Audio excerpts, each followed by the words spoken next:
I'm going to attempt to survive the next 100 days in Minecraft with natural disasters, from tornadoes to sinkholes to earthquakes and much more. And if I die at any point, the seed will be deleted forever. But before that, we're almost at 500 subscribers, so if you could even consider subscribing, it means a ton.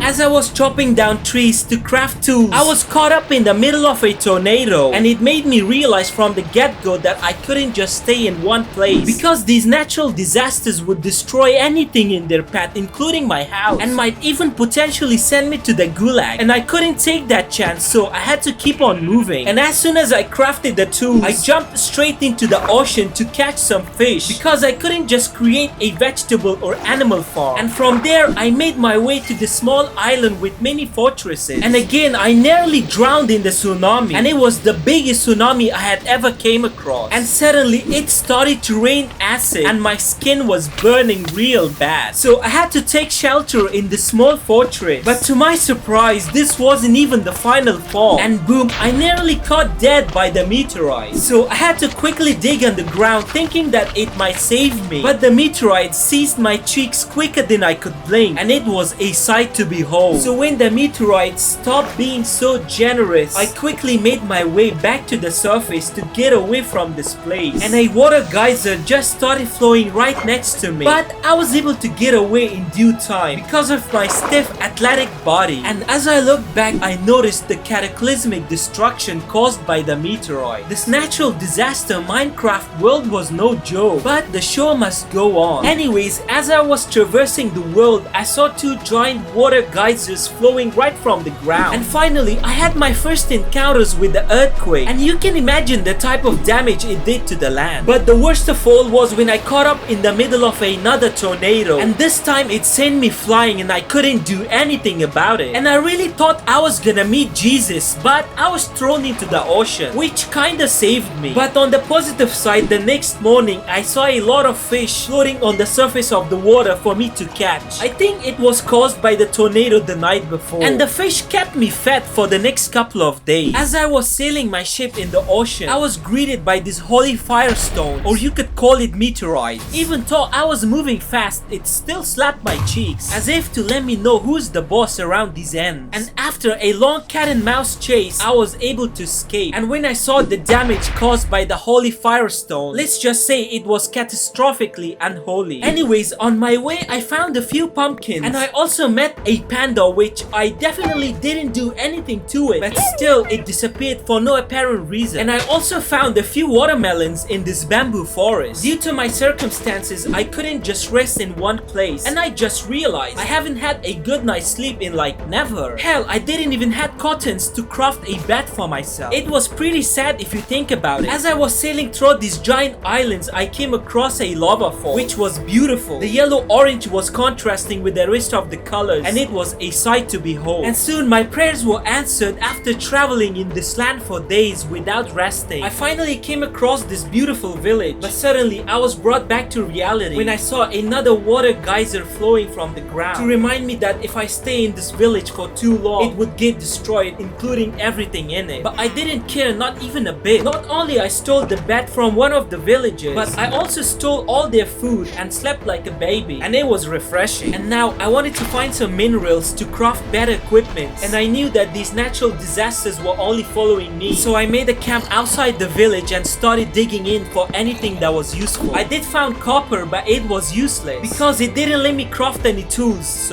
And of course, how can I forget about the cave-in? It would literally drop the whole surface on my head if I wasn't careful. Hell, by the end I couldn't even find my underground camp because it caved in on itself. But with all this commotion, I accidentally came across the biggest underground cave ever in Minecraft, and it was really beautiful. There were lava lakes, waterfalls and lava falls, and mine shafts, and of course these stupid mindless creepers. God, I hate these creepers. But thankfully I was able to find iron to improve my tools, and quickly made my way back to the surface and melted the iron to craft iron tools. And for the first time I had armor to protect my body from this unforgiving world. But my sins came back to punish those whom I loved the most, and the holy fireballs started to fall from the sky right onto to the village, and I was caught right in the middle of it. And the aftermath of these fireballs was tragic to say the least. But soon I had the most wonderful idea. What if I build a house from obsidian stone? Because I had heard that obsidian is the most durable stone in Minecraft. And what if I build the house in the sky to avoid earthquakes and sinkholes on the ground, and to also be safe from acid rain, tornadoes and meteoroids in the sky? So I found a lava lake and quickly made a camp for safe point and poured water onto the lava to create obsidian. But to my disappointment, I couldn't just mine the obsidian with iron or stone pickaxe. So I had to look for diamonds, but I didn't want it to get back to the underground cave because it was dangerous. So I did a little bit of research and found out that the best place to find diamonds are near the lava lakes in the underground cave. So I jumped straight into the cave from miles high and started looking for diamonds near a lava lake. And I was able to find a few diamonds, enough to craft a diamond pickaxe. And I went back to the surface and slept for the rest of the night. The next day it was the mission of mining obsidian, or you could call it Momo. So I mined what I could from the surface lava lake, but it wasn't enough. And to my surprise, even with diamond pickaxe, it took me 10 to 15 seconds to mine one obsidian. So you can imagine the amount of time it took for me to gather what I needed. I even went back to the underground lava lake to create more obsidian for mining. I had lost count of days, the amount of time I spent just collecting obsidian. And the next day I saw the biggest and deepest sinkhole right next to my campsite, and it was terrifying. So now I had to keep up the pace and quickly build the house before I get sank into the ground. But this world had other plans for me and generously showered me with meteorites, which made a big hole on the ground. So I decided to build the fortress right on top of the meteorite landing ground. But I only had a few days before another meteorite shows up. So I quickly started placing the stones. Since I wanted the fortress to be in the mid-air, I went up as high as I could and started placing the ground stones. And in a couple of days, I was able to finish the obsidian floating fortress, or you could call it off. Okay, so now I was wondering, how am I gonna get down from this place? So after watching a few videos, the boy decided to be a daredevil. Thankfully, I had a full bucket of water. But if this doesn't go according to the plan, the video would have just ended right here, and I was able to land successfully. But imagine if I had died from jumping and not from the natural disasters. That would have been embarrassing.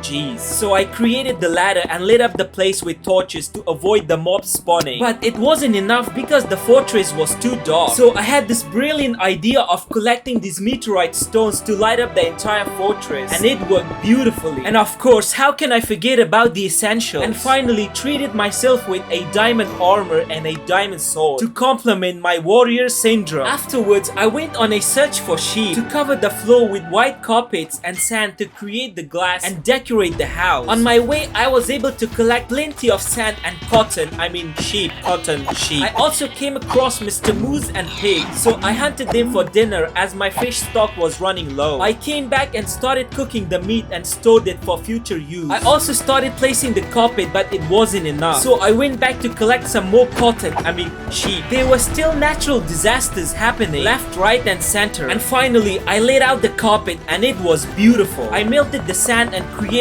glass, and finally gave my house some final touches. I would say it turned out amazing despite being in rush and not having an idea of what I wanted from the fortress. And these glowing meteorites really complemented the aesthetic of the fortress during the night. I also went back to the underground cave to search for more diamonds and craft a full body armor and be prepared for the upcoming natural disaster. After putting on my full armor, I went to sleep, and this was my last peaceful night as I was attacked the next day by these hosts. There were skeletons riding skeleton horses, zombies with armors, and these flying creatures that I have never seen before. There was also a pillager riding some sort of animal, and it was huge. As I stood my ground to defend the fortress, this flying creature pushed me off the bridge and into the sinkhole. So now I had to jump into the water to get away from them and to give myself enough time to regain my health. And to my disappointment, I was back in the underground cave. I didn't want it to go further down, but I was forced to jump off the water cliff even more deep underground. And lo and behold, there were other mobs waiting too just for me. So I started running as soon as I touched the ground, and I saw a small waterfall in the distance. I swam up through the waterfall to avoid the mobs, but somehow they followed me. So now I had to fight them, and I was able to kill a few of the hosts. And I went even more deep into the cave, and there I saw an opening to the surface. So I quickly made my way back to the surface, but